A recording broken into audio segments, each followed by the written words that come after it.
Sip. Share screen-nya.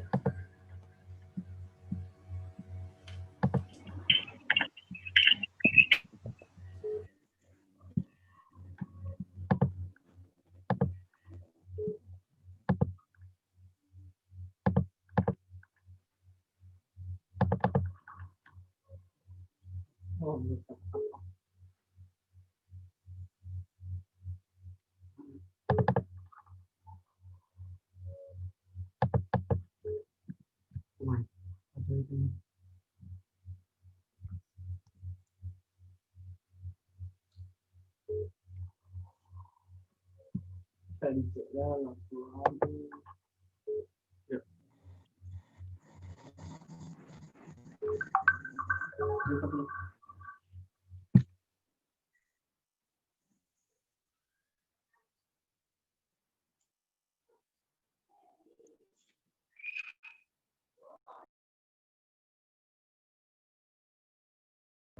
Moderator, silakan dimulai.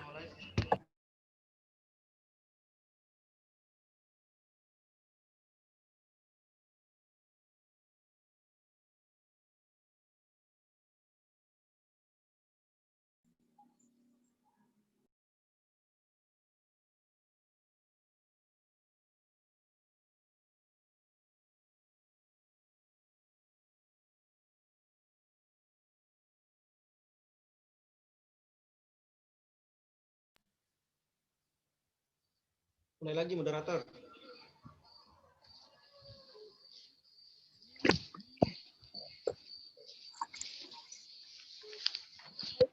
Sebelum kita memulai acara Narsis pada siang hari ini, seperti biasa kita selalu menerapkan moto tasawuf dan psikoterapi sebelum melakukan kegiatan perkuliahan. Kalau saya bilang salam bahagia, jawabnya selalu bahagia, oke? Oke. Salam bahagia. Selalu bahagia. Selalu bahagia.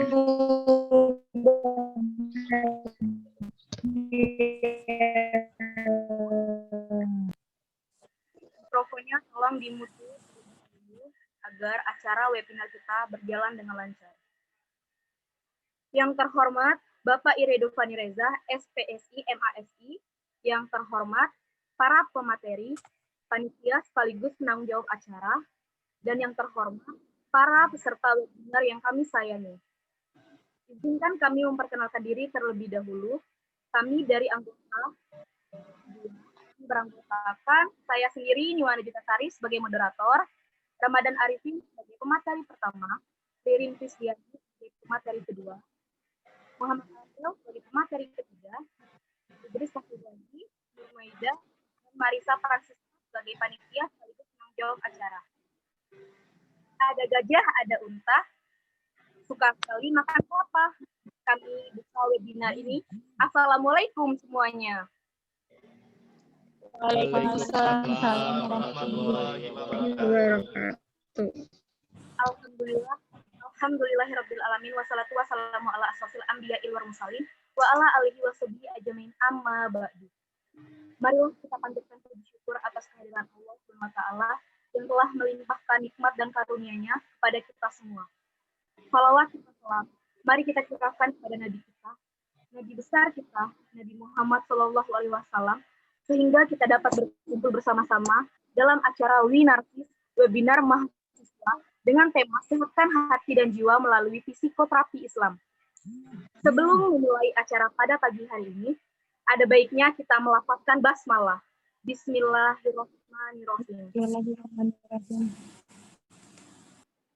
Hadirin yang berbahagia, sampailah kita pada acara pokok yaitu Narsis, webinar mahasiswa, yakni dengan pemateri pertama, terapi musabah sebagai penguat hati dan jiwa yang akan disampaikan oleh Saudara Ramadan Arifin. Kepada Saudara Ramadan Arifin, dipersilakan. Dan kepada para audiens yang ingin bertanya, silakan bertanya di room chat. Bismillahirrahmanirrahim. Assalamualaikum warahmatullahi wabarakatuh. Waalaikumsalam warahmatullahi wabarakatuh. Bismillah, alhamdulillah. Pada kesempatan hari ini kita bisa berkumpul dalam Narsis, webinar mahasiswa program studi tasawuf dan psikoterapi. Saya Ramadan Arifin akan memaparkan materi yaitu terapi muhasabah. Muhasabah merupakan bentuk masdar dari bahasa Arab kata hasaba yusibu hisaban, yang kata dasarnya hasabah yusibu atau yahsubu yang berarti menghitung. Sedangkan dalam kamus bahasa Indonesia, Arab Indonesia, muhasabah ialah memperhitung atau introspeksi. Muhasabah adalah introspeksi, mawas atau meneliti diri, yaitu menghitung-hitung perbuatan pada tiap tahun, tiap bulan, tiap hari, bahkan setiap saat. Oleh karena itu, muhasabah tidak harus dilakukan pada akhir tahun atau akhir bulan, namun perlu dilakukan setiap hari, dari pagi sampai sore, dari sore sampai pagi. Dalam riwayat bahwa Rasulullah SAW pernah berkata bahwa bermuhasabahlah kamu 100 kali dalam sehari. Berarti dalam setiap habis sholat ataupun sebelum sholat kita bisa muhasabah sebanyak 10 kali. Menjelang pergantian tahun, ada baiknya kita mengevaluasi diri masing-masing sejauh mana telah melaksanakan perintah Allah dan Rasul-Nya. Sekiranya sudah melaksanakan, maka hendaklah ditingkatkan. Kemudian muhasabah menurut para ahli, Umar radhiyallahu an mengemukakan bahwa hisablah diri kalian sebelum kalian dihisab dan bersiaplah kalian untuk akhirat, yaitu yaumul hisab. Sebelum kita menuju yaumul hisab, kita perlu untuk menghisab diri kita dari amalan-amalan, tingkatan amalan kita tingkatkan untuk mempersiapkan di yaumil akhir. Menurut Ibnu Jarir At-Tabari mengemukakan bahwa muhasabah adalah mengoreksi segala yang telah diperbuat di hari kemarin untuk hari esok. Perlunya introspeksi dalam sehari kita untuk merenung. Sehabis sholat maupun sebelum sholat kita merenung dengan kegiatan kita sehari itu, apakah kita melakukan banyak dosa apapun kita melakukan banyak kebaikan. Dan kebaikan kita tingkatkan dan yang keburukan kita hapus dengan kebaikan. Kemudian menurut Muhammad Al-Ghazali mengemukakan bahwa muhasabah adalah sikap mengevaluasi diri sendiri untuk menata ulang hidup, menilai sifat-sifat yang harus dimiliki dan dijaga, serta seharusnya dihilangkan. Semana di desain interior sebuah ruangan, demikian pula kehidupan manusia ada kalanya direnovasi. Yang jelek-jeleknya kita buang, yang baiknya kita renovasi dengan kebaikan-kebaikan, dengan mengoreksi diri. Menurut Saifuddin Bahrun, penulis dan dai modern, mengemukakan bahwa muhasabah adalah cara mencapai kualitas hidup yang lebih baik dari hari ke hari. Tidak hanya proses evaluasi diri, tapi juga bentuk syukur anugerah Allah Subhanahu wa Ta'ala. Perlunya niat dan motivasi untuk berubah, untuk meningkatkan kualitas ibadah kita, harusnya dibuat niat dengan yang tulus dan istiqomah. Kemudian muhasabah dalam Al-Quran dijelaskan dalam Al-Surah Hasr ayat 18 yang menjelaskan tentang regulasi diri, yang mana artinya, hai orang-orang beriman, bertakwalah kepada Allah dan hendaklah setiap diri memperhatikan apa yang telah diperbuatnya untuk hari esok akhirat, dan bertakwalah kepada Allah, sesungguhnya Allah Maha mengetahui apa yang kamu kerjakan. Ayat di atas menekankan adanya perencanaan, planning yang baik dalam diri manusia atas segala tindakan di dunia, sehingga mendapat keselamatan di akhirat bahkan di dunia. Manusia sepanjang hidupnya harus introspeksi, memperhatikan apa yang telah diperbuatnya untuk kebaikan masa depan. Dengan kata lain, harus memiliki tujuan dan target sehingga manusia memiliki hidup yang terarah dan tidak merugi. Dalam sebuah hadis disebut siapa yang paling cerdas. Lalu Nabi Muhammad SAW menyebutkan adalah mampu menahan nafsu dan mencari bekal untuk kehidupan setelah dunia. Orang-orang yang cerdas adalah orang yang mampu menahan nafsunya dan menyiapkan bekal untuk kehidupan sesudah mati. Hadis riwayat Tirmizi dan Hakimi. Kemudian hadis yang diriwayatkan Al-Tirmizi Ibnu Majah yang artinya bahagialah orang yang sibuk memperhatikan aib dirinya sendiri ketimbang memperhatikan aib-aib orang lain. Lebih baik orang yang memperhatikan aibnya daripada kita selalu membuka aib-aib orang lain, menceritakan aib orang lain. Muhasabah merupakan salah satu sifat seorang muslim yang bertakwa. Dan hasil dari muhasabah ini adalah taubat.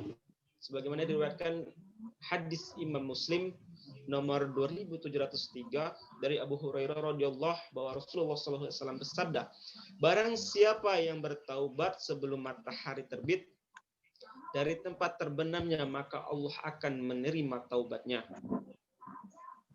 Subhanallah, banyak contoh dari tokoh-tokoh maupun sahabat dalam bermuhasabah seperti Umar. Dia selalu mengintrospeksi dirinya, selalu membawa kayu untuk mengintrospeksi. Dia akan mengingat apa yang diperbuat dosanya, lalu dia pukul ke kakinya dengan tongkat tersebut. Kemudian ada contoh lagi Nabi Sulaiman alaihissalam. Beliau selalu bersemangat, berkuda setiap sore sehingga beliau melupakan bahwa sholat asar hampir habis, sehingga keesokan harinya kuda-kudanya itu dipotong habis untuk dipersembahkan kepada Allah dan minta ampun kepada Allah. Kemudian ada contoh lagi dari tokoh seperti Muhammad Ali, petinju dunia. Dia selalu membawa korek api padahal dia tidak merokok. Dia selalu membakarnya di telapak tangan. Jika beliau melakukan dosa atau kesalahan, dia bakar lalu diletakkanlah api yang terbakar itu di telapak tangannya. Dia membayangkan bahwa api di dunia saja sudah panas, bagaimana api di neraka kelak. Nah, apa itu hati dan apa itu jiwa? Nah, hati adalah bermakna isi jantung dan inti. Dalam bahasa Arab al-qalbu yang artinya dengan akal, kekuatan, semangat dan yang murni. Fungsi hati yaitu memahami, berpikir. Menurut Qori Shihab, kata qalbi hati dapat dipahami sebagai kemampuan potensi yang dimiliki seorang dalam meraih ke sebuah pengetahuan. Dari akal merupakan hati merupakan akal yang dapat memberi potensi berpikir. Dari berpikir akan mendapat sebuah pengetahuan. Kemudian jiwa dalam bahasa Arab dikenal dengan nafs, yaitu merupakan jiwa yang memiliki arti dari tubuh dan ruh. Dalam pandangan Islam adalah diri manusia terdiri dari nyawa dan jasad. Sifat-sifat manusia yang mendorong manusia untuk melakukan suatu perbuatan dan perasaan pada diri manusia. Jiwa terbagi ke dalam 5. Yang pertama adalah nafs sawiyah mulahamah, yaitu diri manusia yang lurus dan selalu mendapat ilham Tuhannya. Ini adalah suatu fitrah manusia untuk memilih jalan kebaikan apapun keburukan, yaitu dari nafs sawiyah mulamah. Kemudian nafs amarah bisui, diri manusia yang selalu cenderung untuk melakukan perbuatan keburukan atau kejelekan. Nafs amarah bisui ini manusia selalu berbuat keburukan, selalu berpikir, selalu mencela orang lain, dan selalu membuat kesalahan. Kemudian nafs lawamah, diri manusia yang selalu menyesali dan ragu. Kemudian nafs zakiyah, diri manusia yang suci dan tidak berkontaminasi dengan sesuatu. Kemudian nafs mutmainah radiyah, radiyah, ya, dari manusia yang dipenuhi dengan ketenangan dalam hidup, merasa bahagia, maka pada saat itu ia telah mendapat nafs mu'minah radiyah gitu. Kemudian hal ini yang menyebabkan Allah menjadi ridho sebagai tujuan akhir dari suatu usaha, penyebab Allah menjadi bagi mereka yang ridho akan kembali kepada Allah dalam keadaan bahagia, akan digolongkan ke dalam golongan yang beriman. Kemudian tasawuf sebagai pembersih jiwa. Tasawuf merupakan pembersih jiwa dari berbagai bentuk penyakit mental tersusun dalam 3, yaitu tahalli, memaksakan diri atau terdapat sifat-sifat yang tercela, kemudian tahalli, menghiasi diri dengan sifat terpuji, kemudian tajalli, tersikapnya takbir. Tahalli artinya membersihkan dan menyucikan diri dari segala sikap yang buruk yang bisa mengotori hati dan pikiran. Dalam surat Asy-Syam ayat 9 dikatakan bahwa 9 dan 10 dikatakan bahwa sesungguhnya beruntung orang-orang yang menyucikan jiwa dan sungguh rugi orang-orang yang mengotorinya. Hal ini akan dapat dicapai dengan jalan menjauhkan diri dari kemaksiatan dan melepaskan dorongan nafsu. Ada beberapa jalan untuk menerapkan tahapan ini, yaitu menghayati segala bentuk ibadah, mengetahui hakikat dari ibadah tersebut. Kemudian riyadhah atau latihan mujahadah, berjuang untuk membersihkan diri kangen hawa nafsu. Kita harus melatih diri kita dan berjuang untuk membersihkan. Perlunya istiqomah dan ketekunan untuk menjalankan riyadhah ini. Kemudian mencari waktu yang tepat untuk mengubah sifat buruk mengganti dengan kebiasaan yang sifat-sifat baik. Jadi sifat-sifat buruk itu dibuang, halus berniat untuk membuang sifat-sifat tersebut sehingga kita terjauhnya dari sifat-sifat yang buruk. Kemudian kita perlu muhasabah, yaitu mengoreksi diri yang kita jelaskan ini terhadap diri sendiri, selanjutnya meninggalkan sifat-sifat yang jelek dan mohon pertolongan kepada Allah Subhanahu wa taala. Hati kita itu memang keras. Ibaratkan batu hati kita. Tapi pepatah mengatakan jika batu diteteskan air sedikit demi sedikit akan pecah. Akan berlubang dan akan pecah. Begitupun hati kita, bila kita terbiasa melakukan berbuat kebaikan, sehingga kebaikan-kebaikan itu dan hati kita akan luluh. Hati kita akan luluh dan akan mudah memaafkan, ridho, ikhlas, sabar. Janganlah kita sering-sering untuk mengurusi dunia. Kita perlu juga untuk mengurusi akhirat kita nanti agar kita selamat dunia maupun akhirat. Kemudian penjelasan selanjutnya yaitu tentang tahalli. Tahalli merupakan tahapan penghias diri dengan kebaikan. Tahalli juga merupakan pengisian jiwa yang telah dikosongkan pada tahap tahalli, artinya telah tahap pembersihan diri dari segala sikap mental yang baik dapat dilalui usaha, itu harus berlanjut ke tahap tahalli. Dalam tahalli ini kita harus mengisi diri dengan, menghias diri dengan kebaikan, menerapkan akhlak-akhlak yang baik. Kemudian setelah dari tahalli kita melanjut ke tajalli. Setelah seorang melalui tahapan ini adalah kelahiran, munculnya ekstensi yang baru dari manusia, yaitu perbuatan, ucapan, sikap, gerak-gerik, martabat, status yang baru. Jika pada tahap memfokuskan pada upaya melalui hubungan dengan manusia, maka dalam tahap tajalli memfokuskan hubungan dengan Allah atau dengan Tuhan. Dalam tahap ini meningkatkan hubungan untuk menggapai suatu, untuk membuka takbir dengan mendapat sebuah kemakrifatan. Dari tahapan-tahapan itu kita harus lalui dulu tahapan tajalli, kemudian kita tahap tahalli, kemudian kita akan buka takbir dengan menggapai tajalli tersebut.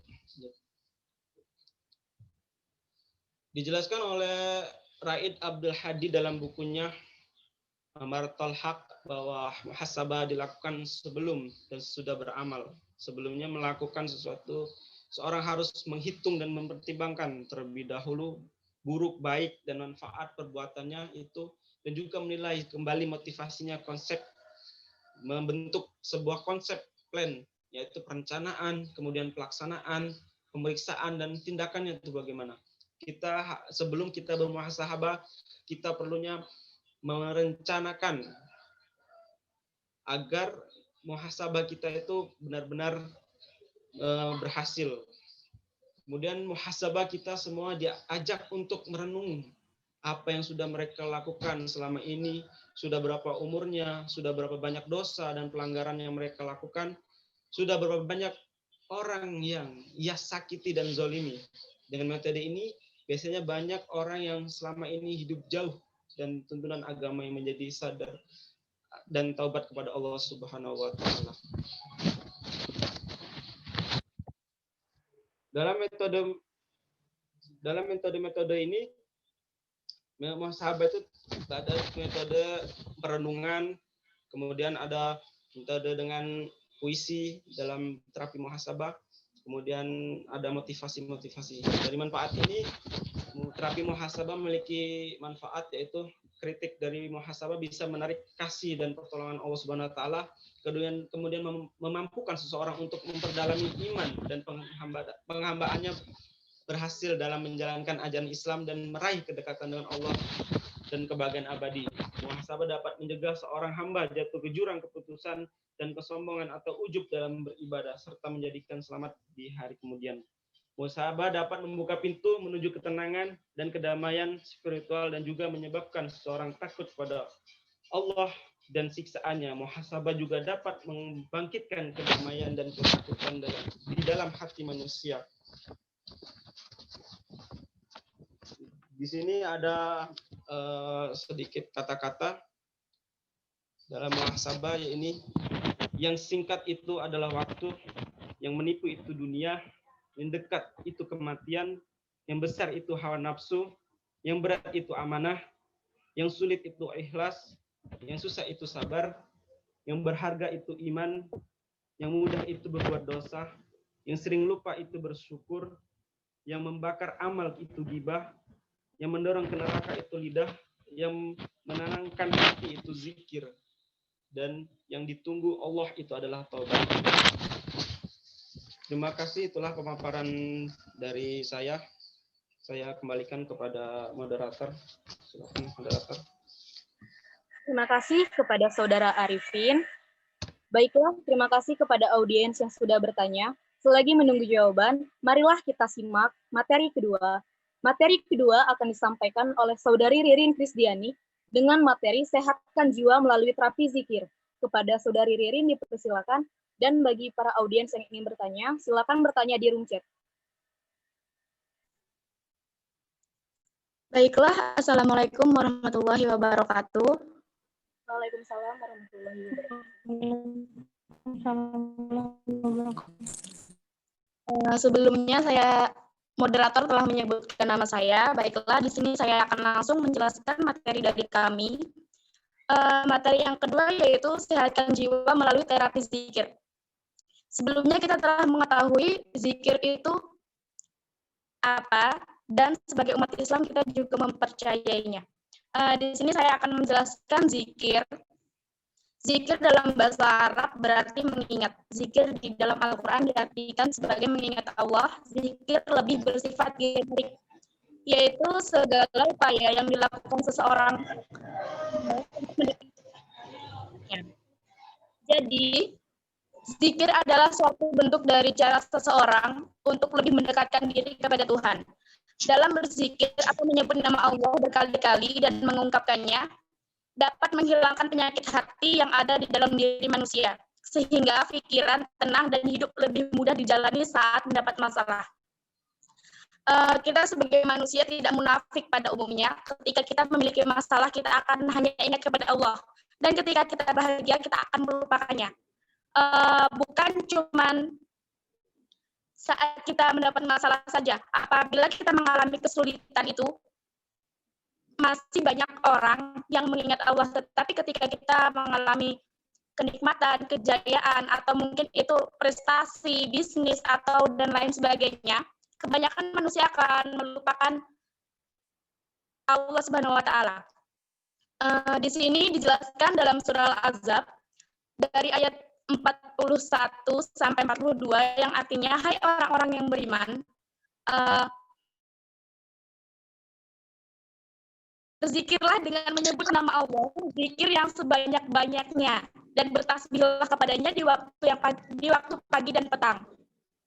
Jadi dalam surat ini kita dijelaskan agar manusia atau hamba Allah berzikir atau menyebut nama Allah dalam setiap kegiatannya.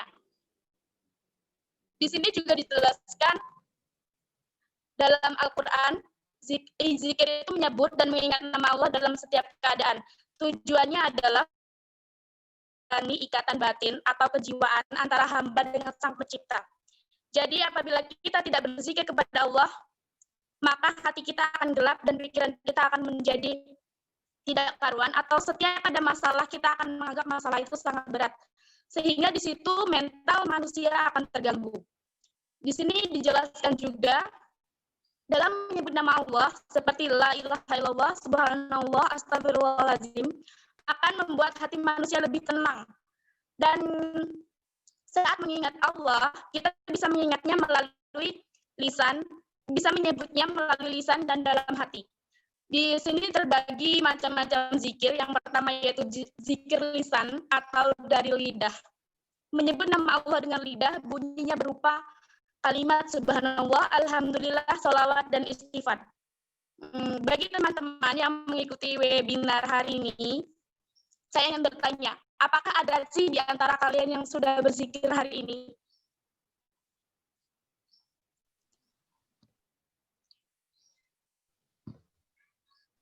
Ketika Anda berzikir, maka pikiran Anda akan menjadi jernih, dan hari ini saya mengajak Anda untuk berzikir. Astagfirullahaladzim, subhanallah, alhamdulillah. Apapun yang Anda rasakan, jangan lupa berzikir kepada Allah. Dan yang kedua yaitu zikir qalbi atau zikir hati, menyebut nama Allah di dalam hati. Di sini dijelaskan bahwa zikir hati pahalanya bisa mencapai 70 kali lipat daripada zikir lisan. Karena zikir qalbi tidak diketahui orang lain sehingga keikhlasan dapat lebih terjaga. Selanjutnya yaitu zikir akli atau pikiran. Zikir ini disebut juga tafakkur atau memikirkan. Dan tadabur yaitu merenungkan keesaan Allah dan kekuasaan Allah bagaimana mungkin yang tersurat dalam kalimat zikir yang diucapkan. Selanjutnya yaitu zikir ruhi atau zikir roh. Kembalinya fitrah atau asal kejadiannya saat berada dalam arwah, menyaksikan dan membuktikan wujud makrifah, dan ini tingkatan zikir tertinggi. Berikut di dalam Al-Quran juga dijelaskan dalam surah Al-Baqarah ayat 152 yang artinya, karena itu ingatkah kamu kepadaku, niscaya aku ingat pula kepadamu. Ketika kita mendekatkan diri kepada Allah, maka Allah akan memeluk kita, akan memudahkan segala urusan kita. Namun apabila kita tidak mengingat Allah, jangankan untuk mendekatkan diri, bahkan mengingatnya saja kita tidak mampu, maka Allah juga akan melupakan kita. Allah melupakan kita maksudnya bukan melupakan, langsung melupakan. Tetapi Allah tidak akan membuka jalan keluar. Ketika kita memiliki masalah, kita akan diribetkan oleh masalah itu atau disusahkan oleh masalah itu sehingga mental kita akan terganggu. Baiklah, selanjutnya yaitu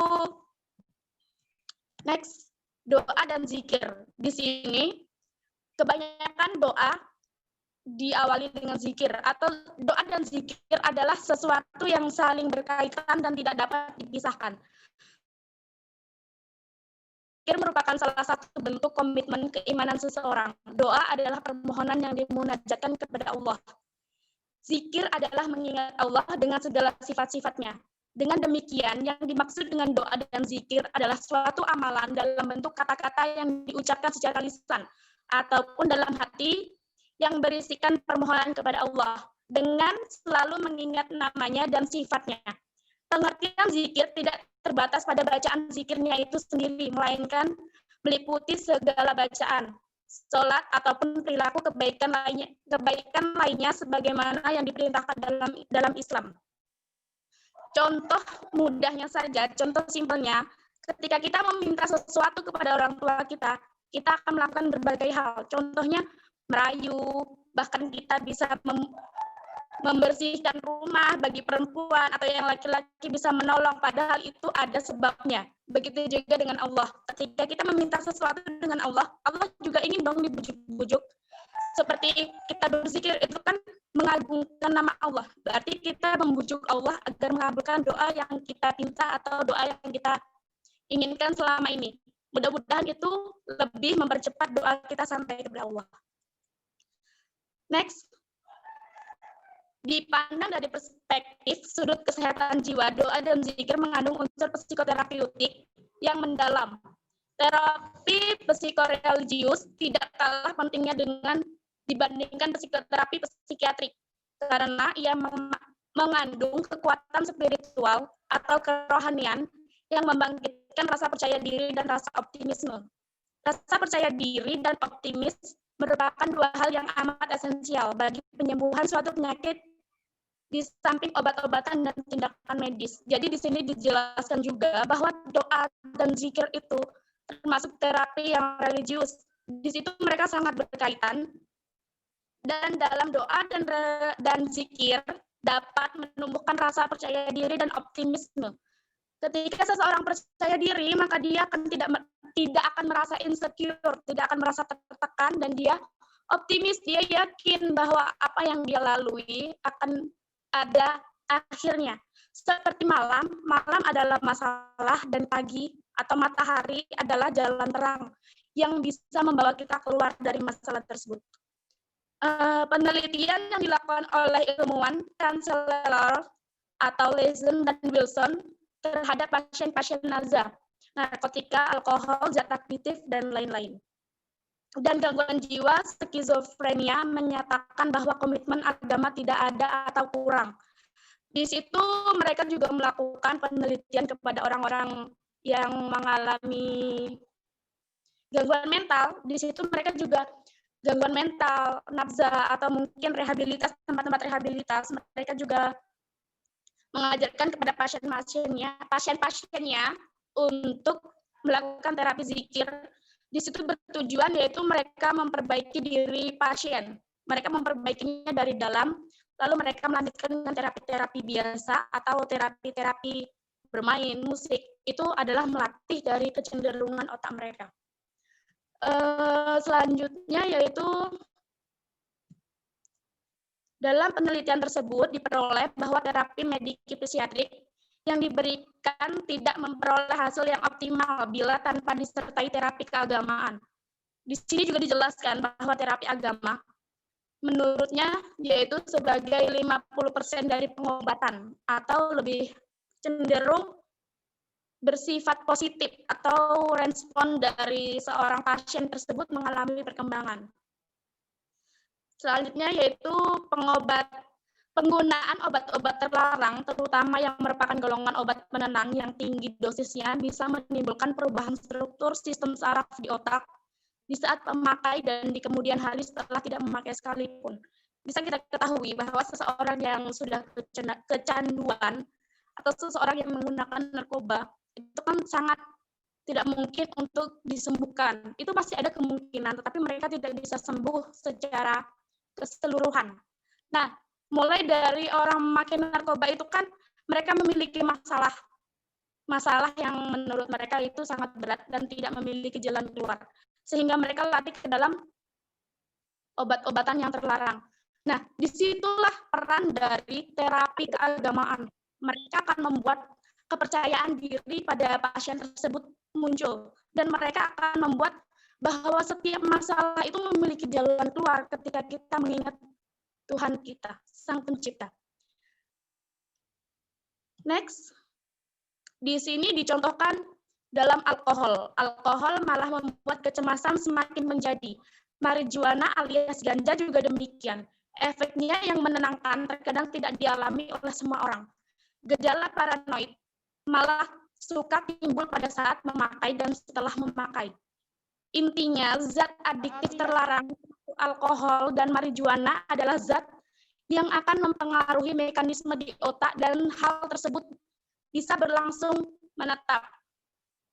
Maksudnya di situ tidak bisa hilang, mereka akan selalu ada dan mereka akan selalu kecanduan dengan apa yang mereka gunakan, yaitu obat-obat terlarang tersebut.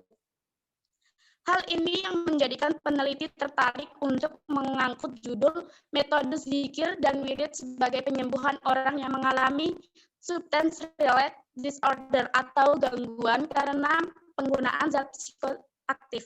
Studi deskriptif di tempat pengobatan tradisional tabib aulia sebagai bahan kajian penelitian. Di sini terapi agama atau terapi religius tidak hanya dengan zikir dan doa, tetapi banyak.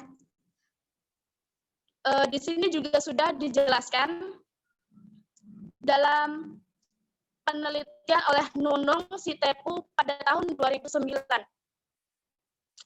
Mereka mendapatkan hasil di mana hasilnya menunjukkan nilai yang signifikan pada pasien dengan operasi bedah pada bagian perut. Penelitian tersebut 29 menggunakan kalimat subhanallah, alhamdulillah, dan la ilaha illallah sebanyak 33 kali selama 10 menit yang dilakukan pada hari pertama dan pasca operasi.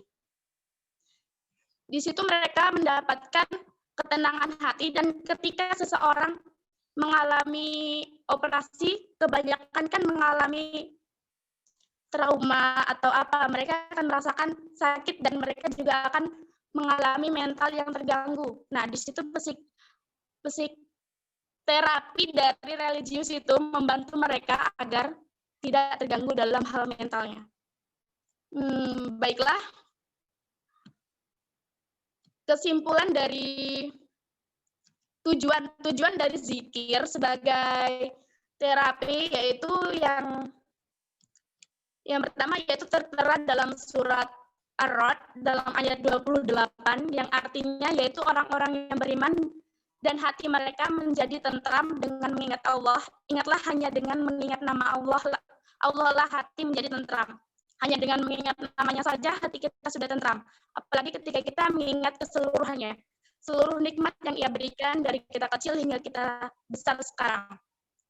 Dan ada juga zikir merupakan kunci latihan untuk selalu mengenal diri kepada Allah, sehingga bila seseorang semakin mengenal Allah, maka akan semakin kuat keimanan dan kecintaannya kepada Allah.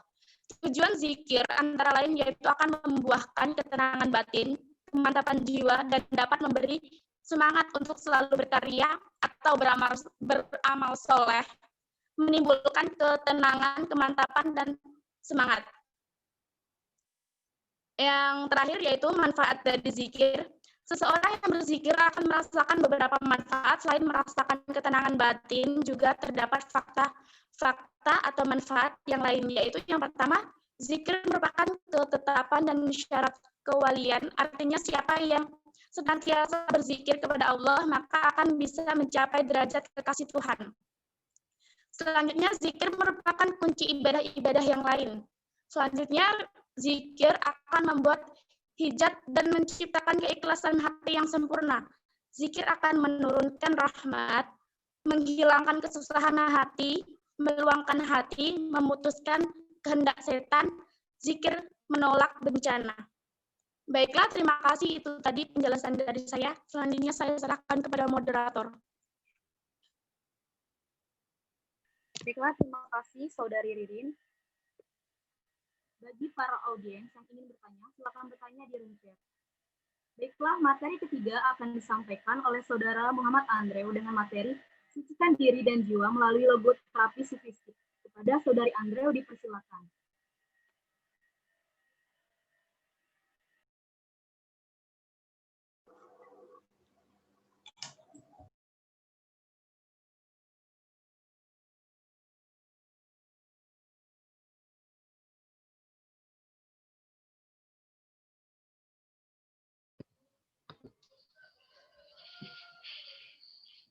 Baiklah, terima kasih pada moderator. Assalamualaikum warahmatullahi wabarakatuh. Waalaikumsalam warahmatullahi wabarakatuh. Di sini saya akan menyampaikan materi yang berjudul sucikan diri dan jiwa melalui psikoterapi sofistik. Yang pertama itu pengertian logoterapi. Kata logoterapi berasal dari bahasa Yunani. Kata logos dalam bahasa Yunani berarti meaning dan juga spiritual. Sedangkan terapi adalah penyembuhan atau pengobatan. Viktor E. Frankl adalah orang yang menciptakan logoterapi. Dasar pemikirannya merupakan pengalaman hidupnya yang kelam dalam kamp konsentrasi Nazi yang mendasar pemikiran dan praktik terapeutiknya yang biasa disebut logoterapi. Logoterapi juga merupakan sebuah pendidikan tanggung jawab yang berusaha membuka penghalang pada kehendak untuk bermakna atau will to meaning. Seseorang melalui transendensi diri pada nilai-nilai kreatif, eksperiensial, dan attitudinal. Seorang klien perlu menjadi sadar akan tanggung jawab eksistensial untuk menemukan makna hidup melalui kata hati. Kemudian seiring berkembangnya ilmu pengetahuan lahirlah logoterapi sofistik, yaitu sebagian upaya dari penyempurnaan dimensi spiritual yang diakui eksistensinya dalam logoterapi Viktor E. Frankl. Penyempurnaan di sini bukan dimaksudkan bahwa logoterapi Frankl penuh dengan kekurangan, akan tetapi lebih pada sebuah usaha dari seseorang yang berlatar belakang tasawuf untuk memahami dimensi spiritual dalam logoterapi itu, sepenuhnya dengan perspektif sofistik. Perspektif di sini yang kita ambil adalah pandangan dari ulama-ulama sufi.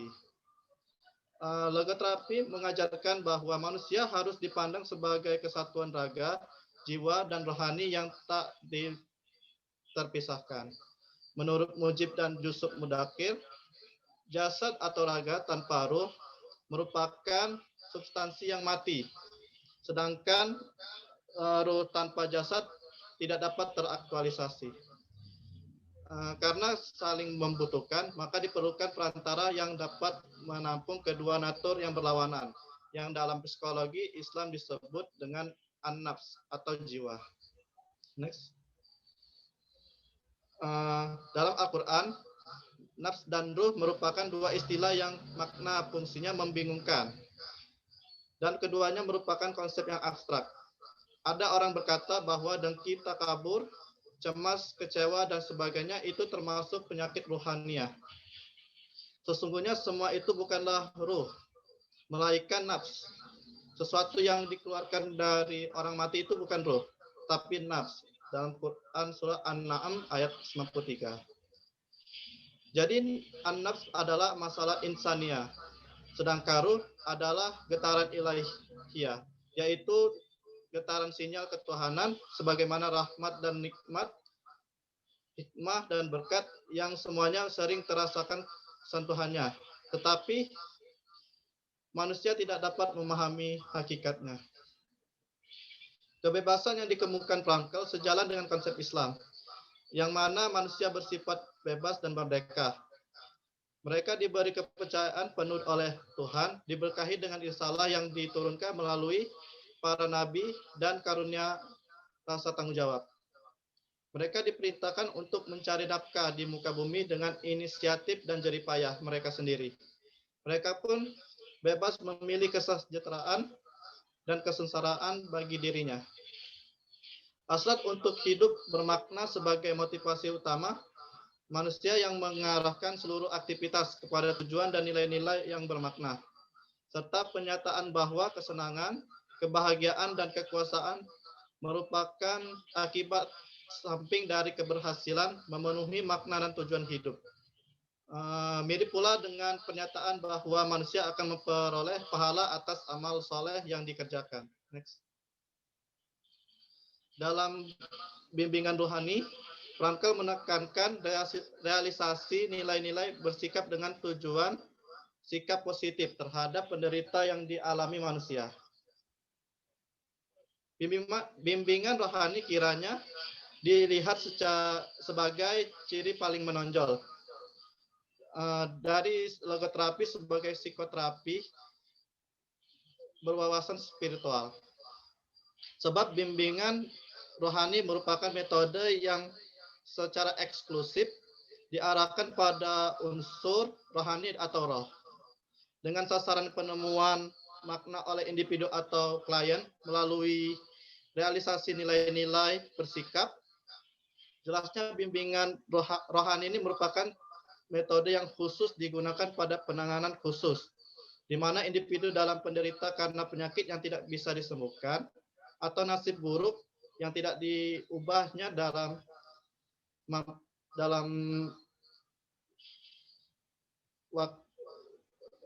tidak bisa diubahnya dan tidak mampu lagi untuk berbuat selain menghadapi penderitaan itu.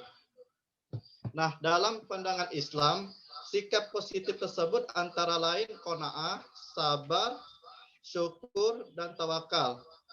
Dengan menunjukkan sikap-sikap tersebut, seorang muslim dapat mengambil hikmah dan menemukan makna di balik musibah atau penderitaan yang dialaminya, sehingga dapat merasakan bermaknaan hidup.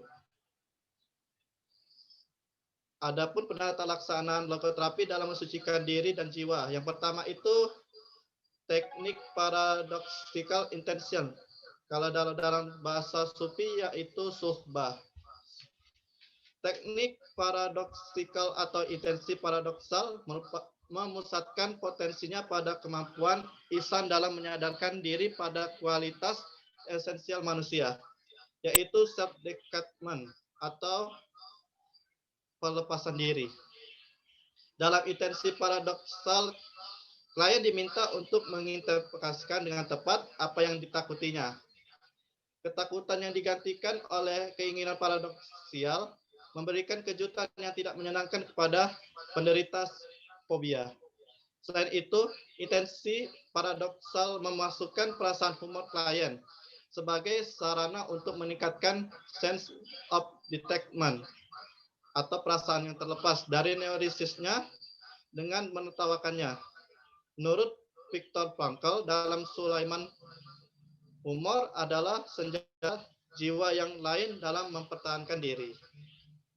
Dalam tradisi sufi, humor juga dapat digunakan sebagai upaya untuk membantu kita menjadi lebih sadar terhadap kesalahan-kesalahan. Para guru sufi yang telah memiliki kedalaman ilmu, mereka menggunakan humor sebagai sindiran terhadap murid-murid mereka tanpa menimbulkan ketersinggungan. Dalam hal ini, mereka dilakukan agar kita bisa menertawakan rasa pedih yang kita alami. Dalam tasawuf, teknik ini sejajar dengan istilah suhbah atau perkumpulan dengan orang-orang yang bisa memberikan dampak positif terhadap dirinya, seperti pergaulan bersama para mursyid. Bergaul dengan mereka merupakan terapi untuk memperbaiki jiwa, memurnikan akhlak, menanamkan akidah, dan mengokohkan iman. Yang kedua adalah teknik dereflection atau roja. Dalam derefleksi, klien diminta untuk mengabaikan gangguan yang dialaminya tersebut. Neurisis seksual seperti predigitas dan impotensi.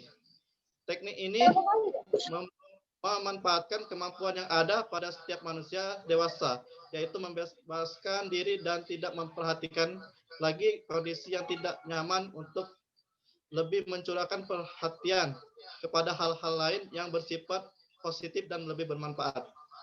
Dalam tasawuf, teknik ini dapat diaplikasikan dengan sifat roja, yaitu mengharapkan rahmat Allah Subhanahu wa taala yang sesungguhnya Allah Subhanahu wa taala selalu bersama kita. Hal ini didukung oleh adanya kekuatan iman. Orang yang beriman percaya dan mampu menerima cobaan dari Allah Subhanahu wa taala sebagai bukti rasa sayang pencipta kepada abidnya atau dalam hambanya. Adapun manfaat logoterapi, yaitu seseorang yang mengalami ketidakmaknaan dalam hidup tentunya merasakan seolah-olah hidup hanya sia-sia, tanpa tujuan dan tanpa bermakna. Perasaan terasa terbebani, tanpa gairah hidup, selalu merasa bimbang. Sepertinya sangat sulit untuk memperoleh kebahagiaan karena merasa terombang-ambing dalam perasaannya tersebut. Logoterapi merupakan pilihannya untuk penanganan ketidakbermaknaan dalam hidup. Seorang klien harus sadar sebenarnya apa tujuan hidupnya. Seorang logoterapis akan membantu klien pertama-tama dengan mengubah potensi yang tidak disadari dan setelah itu membiarkan kembali menjadi tindakan yang tidak sadar. Frankl menekankan bahwa seseorang terapis religius hanya bisa membawa agama ke dalam terapi jika kliennya menginginkannya. Kalau tidak, ia sama sekali tidak boleh masuk ke masalah ini. Next. Jadi dengan adanya logoterapi sofistik ini, ketidakbermaknaan hidup dapat teratasi. Sehingga orang yang menemukan makna hidupnya akan merasa lebih bersemangat menjalani hidupnya, serta jauh dari perasaan hampa. Mereka akan dapat memaknai kehidupannya dalam tujuan-tujuan yang harus dicapai, sehingga menyebabkan kegiatan mereka lebih terarah. Dan bila diterapkan dengan baik, logoterapi sofistik ini, maka tujuan kita meraih pribadi dan jiwa positif akan tercapai. Baik, terima kasih. Itu penjelasan dari saya. Kembali ke moderator. Baiklah, terima kasih kepada Saudara Andreu. Terima kasih kepada audiens yang sudah bertanya. Sebelum kita menjawab pertanyaan ketiga, kita menjawab pertanyaan pertama terlebih dahulu. Yang pertanyaannya dari Saudara Muhammad Hernandi, bagaimana cara melatih diri melupakan masa lalu, dosa dan kesalahan, atau bisa dikatakan hijrah dalam pandangan tasawuf dan pandangan Anda? Baik, terima kasih. Jawaban akan dijawab oleh Saudara Ramadan Arifin. Pada Saudara Ramadan, kami persilakan. Terima kasih kepada Saudara Hernandi telah memberi pertanyaan. Jadi untuk melupakan suatu dosa, kita perlunya niat yang kuat dan tekad yang kuat juga. Setelah niat dan tekad kita untuk melupakan, yaitu kita sibukkan dengan hal-hal yang baik, seperti hanya kita selalu berbuat baik kepada orang lain, selalu bersedekah, kemudian kita suka sholat sunnah, kemudian kita berpuasa, dan kita harus sibukkan dengan hal-hal yang baik, sehingga akan perlahan, sedikit sedikit, continue, terus dosa-dosa itu akan dilupakan dan menyongsong kepada hal yang baik untuk beribadah lebih baik ke depannya. Itulah jawaban dari saya. Kembali ke moderator. Baiklah, terima kasih atas jawaban dari Saudara Ramadan Arifin. Kepada Saudara Hernandi, apakah sudah paham dan mengerti dengan jawaban Ramadan atau belum mengerti? Silakan diaktifkan mikrofonnya.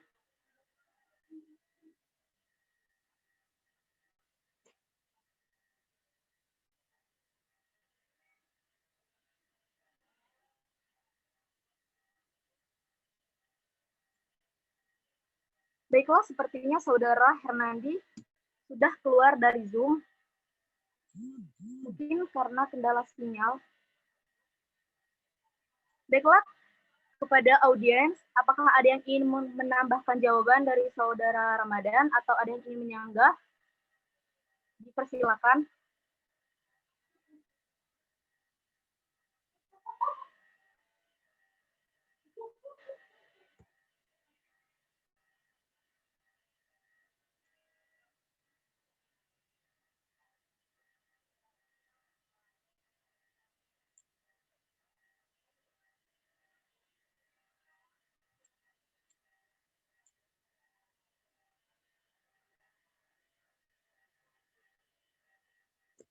Baiklah, kalau tidak ada dari para audiens, beri waktu sebentar untuk para pemateri mencari jawabannya terlebih dahulu.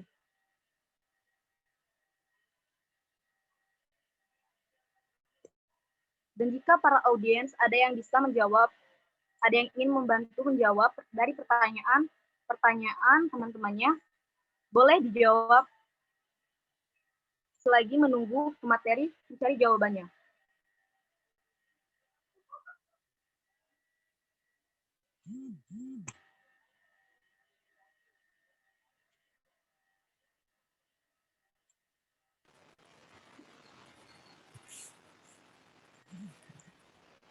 Coba hal itu.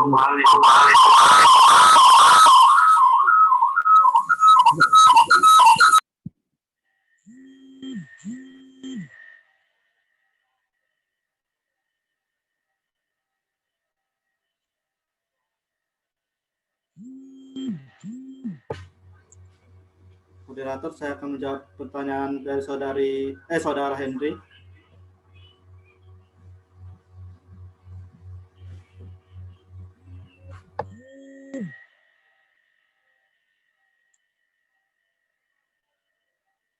Baik, kepada saudara Andreo dipersilakan menjawab pertanyaan yang dari saudara Henry.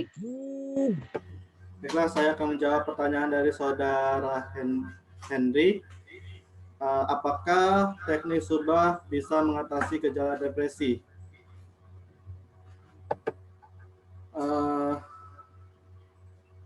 Teknik subah ini memiliki keterbatasan, saudara Henry. Yang pertama itu sulit dilakukan bagi pasien memiliki rasa humor.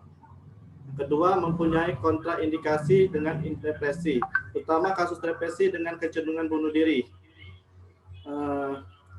Maksudnya itu, bila teknik paradoxical intention atau subah diterapkan pada kasus depresi dan keinginan bunuh diri, maka kemungkinan besar justru akan mendorong penderita untuk benar-benar melakukan tindakan bunuh diri. Oleh karena itu, paradoxical intention jangan sekali-sekali diterapkan untuk kasus depresi. Jadi kita bisa memakai terapi lain seperti terapi zikir dan terapi muhasabah. Jangan jadi patokan untuk satu terapi saja, jangan dipatok ke dokter terapi gitu. Terima kasih, kembali ke moderator. Baiklah, terima kasih kepada saudara Andreo atas jawabannya. Dan kepada saudara Henry, apakah sudah paham dan mengerti dengan jawaban dari saudara Andreo atau belum bisa dimengerti? Silakan aktifkan mikrofonnya. Baik, terima kasih atas penjelasannya yang cukup jelas. Terima kasih. Baiklah, terima kasih kepada saudara Henry. Bagi para audiens yang ingin menambahkan jawaban dari saudara Andreo, atau ada yang ingin menyanggah, dipersilakan.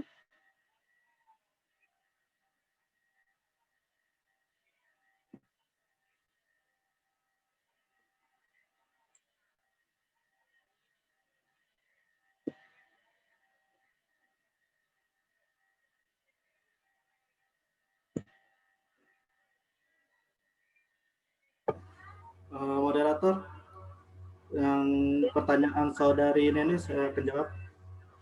Baik, terima kasih. Silakan jawab pertanyaan saudari Neni.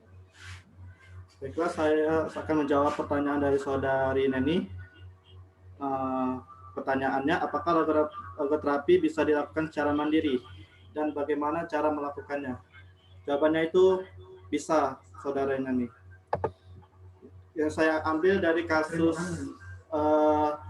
fobia dengan teknik subah atau teknik paradoxical intention. Dalam kasus fobia ini, terapis berusaha mengubah sikap penderita yang semula serba takut menjadi akrab dengan objek yang justru ditakutinya. Caranya itu dengan memerintah klien untuk takut. Jadi kita itu disuruh takut, misalnya takut dengan balon itu. Nah, kita harus lawan balon itu supaya takut. Terus kalau dia menolak, kita jadikan candaan, misalnya, gak ada, mau tidak itu kamu pecahkan balon tersebut. Ya, otomatis kliennya itu kan menolak. Nah, karena itu suruhan, maka klien tersebut berpikir apakah itu suruhan itu hanyalah gurauan atau tidak. Jadi kalau kita menganggapnya itu bercanda, insya Allah klien tersebut fobianya itu hilang. Baik, terima kasih pada moderator. Baik, terima kasih kepada saudara Andreo. Apakah audiens yang masih ingin bertanya, dipersilakan.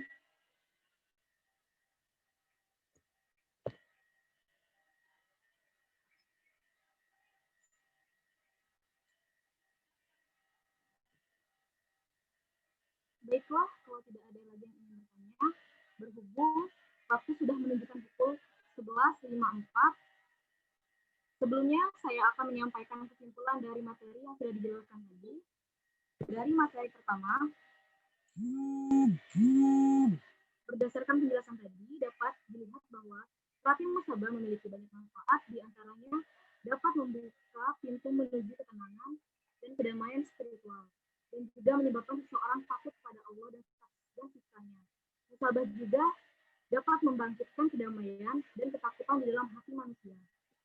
Dari materi kedua, yaitu terapi zikir, adalah suatu bentuk dari cara seseorang untuk lebih mendekatkan diri kepada Tuhan dengan cara mengagungkan namanya.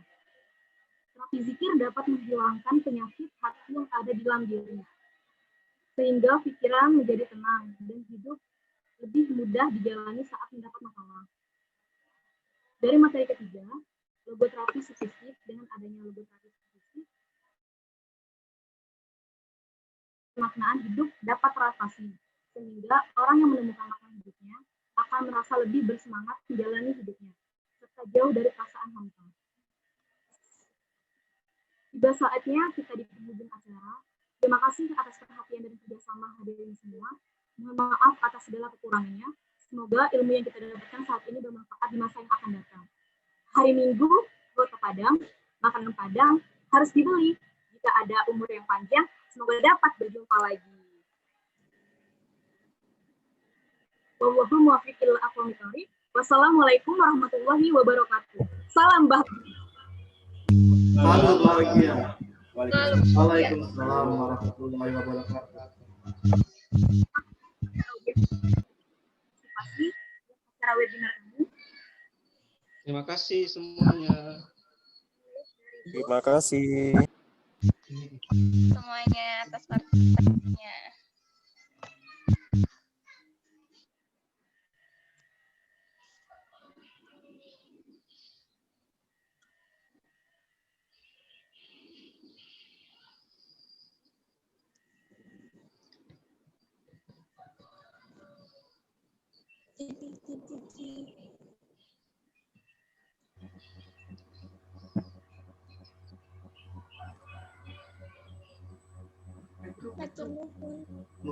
Oh iya lupa. Beda pis.